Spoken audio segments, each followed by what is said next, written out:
Según el índice de calidad de vida publicado en 2005 por la revista The Economist, Chile era el país de Latinoamérica con la mejor calidad de vida. También cuenta con los mejores indicadores de seguridad y con la mayor esperanza de vida al nacer en la región. Pero Chile no siempre tuvo los mejores indicadores. De hecho, en 1982 el 45% de la población todavía vivía en situación de pobreza, y el crecimiento de su PIB per cápita desde 1900 hasta 1985 fue en promedio solo de 0.9%. Fue a partir de 1986 hasta 1997 que creció a una tasa mucho más alta de 5.5%. Este es el periodo que a veces es conocido como la época dorada de Chile o como el milagro económico chileno. Las preguntas son: ¿cómo logró Chile este milagro económico? ¿Por qué Chile fue un modelo de inspiración en esa época para el Reino Unido?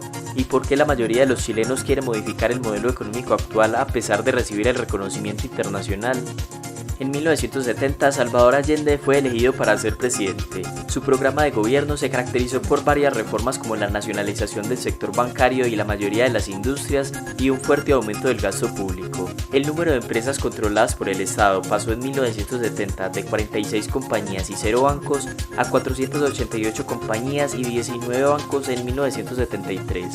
Además, se expropiaron más de 6 millones de hectáreas, lo que equivale cerca al 40% de la superficie total agrícola del país. También fijaba el precio de más de 3.000 productos. Esto solía generar escasez de bienes y protestas masivas. Por otra parte, el déficit del gobierno pasó del 0.5% del PIB al 23% en solo 3 años. De igual forma, la tasa de inflación comenzó a subir a pesar del control de precios. Además, el gobierno incumplió el pago de la deuda, pues la caída en la economía y en la inversión extranjera dejó al gobierno insolvente. Como consecuencia del impago de la deuda, ya no había más financiamiento externo para Chile. Por eso, en un contexto de falta de financiación, quedaban dos opciones: disminuir el gasto o imprimir dinero. Efectivamente, el gobierno recurrió a esta última opción. De esta manera, la tasa de inflación superó el 500% en 1974. A este periodo de inestabilidad económica y política le siguió un golpe de Estado. A partir de 1973, la Junta Militar gobernó hasta 1990, cuando entregó el poder.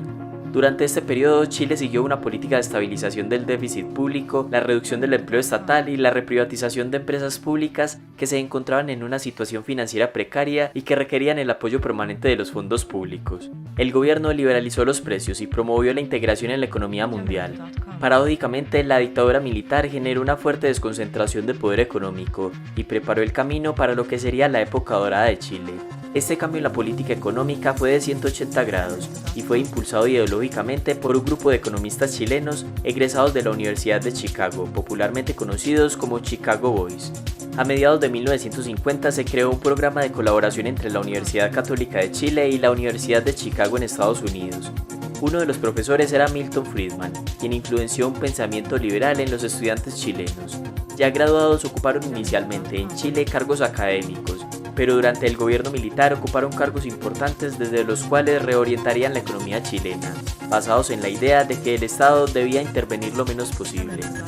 Fue de esta forma que Chile se fue convirtiendo en un foco de atracción en todo el mundo, y no era para menos. En 1990 la inflación ya había caído al 26%, y a partir de 1995 no volvería a superar el 10%.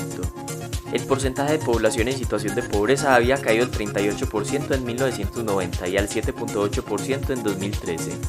El PIB per cápita pasó de $5.384 en 1975 a $21.446 en 2016, es decir, $16.000 más. Si comparamos con el promedio de todos los países de Latinoamérica, el PIB per cápita de estos países aumentó unos $7.000 en el mismo periodo. Y si miramos este indicador en comparación con la mayoría de los países de la región, según la medición del proyecto Madison, Chile todavía era el más rico de la región en 2016.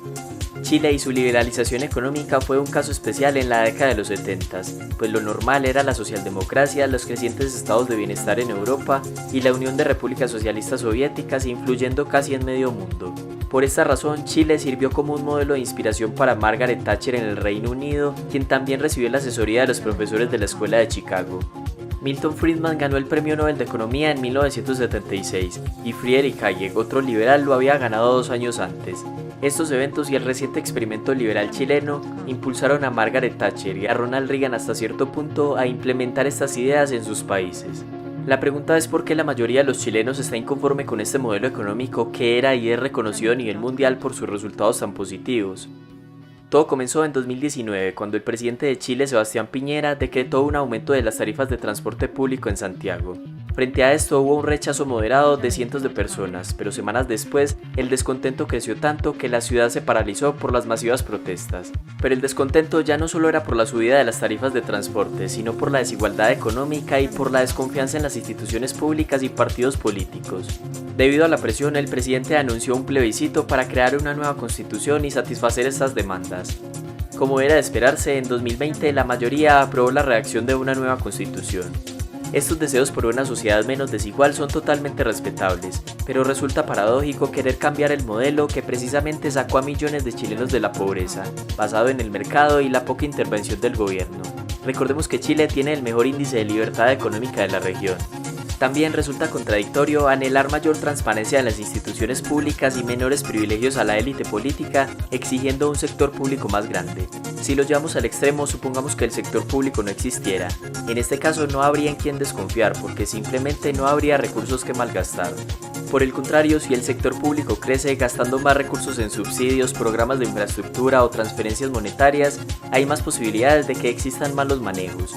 En fin, si existe malestar social por la desigualdad, el objetivo debería ser como generar más riqueza y más oportunidades para los menos favorecidos que encontrar formas de distribuir la riqueza actual. Con las políticas redistributivas, en la mayoría de los casos, se condena a los pobres a depender de las ayudas que comienzan siendo temporales pero comúnmente se vuelven permanentes. Existe la creencia de que la riqueza de un país es constante y por eso hay que redistribuirla. Pero en Chile, como lo vimos, la riqueza del país medida por su PIB ha aumentado considerablemente. A su vez, la pobreza también ha disminuido, de modo que si solo los ricos se hubieran beneficiado, los niveles de pobreza seguirían por encima del 40%. Aún así, si se considerara que es más importante disminuir la desigualdad que disminuir la pobreza, en Chile la desigualdad de ingresos ha disminuido. Según datos del proyecto Madison, el coeficiente Gini, un indicador que mide la desigualdad en los ingresos, en Chile para 1987 era de 0.55 y para 2015 era de 0.43, o sea que la desigualdad ha disminuido, y aunque sigue siendo alta comparada con el resto de Latinoamérica, Chile se ubica en una posición intermedia. Por otra parte, en un país libre las desigualdades en ingresos son inevitables, porque hay talentos, habilidades, personalidades o características genéticas que no se pueden redistribuir o socializar, como el talento que tiene un arquitecto para su ocupación, el espíritu emprendedor de un joven o las preferencias de ahorro y consumo de una persona. Sin embargo, en Chile y en general en Latinoamérica viene creciendo ese sentimiento antimercado que busca la intervención del Estado para redistribuir la riqueza. En Chile este sentimiento se comenzó a plasmar con la presidencia de Michelle Bachelet en 2006. En ese año la deuda del gobierno pasó del 13.2% del PIB al 37.2% en 2019. Y el gasto público pasó en 2006 del 16% del PIB al 22.4% en 2016. Es decir, el tamaño del gobierno ha venido creciendo en los últimos años, por lo cual se puede deducir que ya desde hace un tiempo Chile se está alejando del modelo que originó el milagro económico, y cada vez más personas desearán beneficiarse de las rentas del Estado.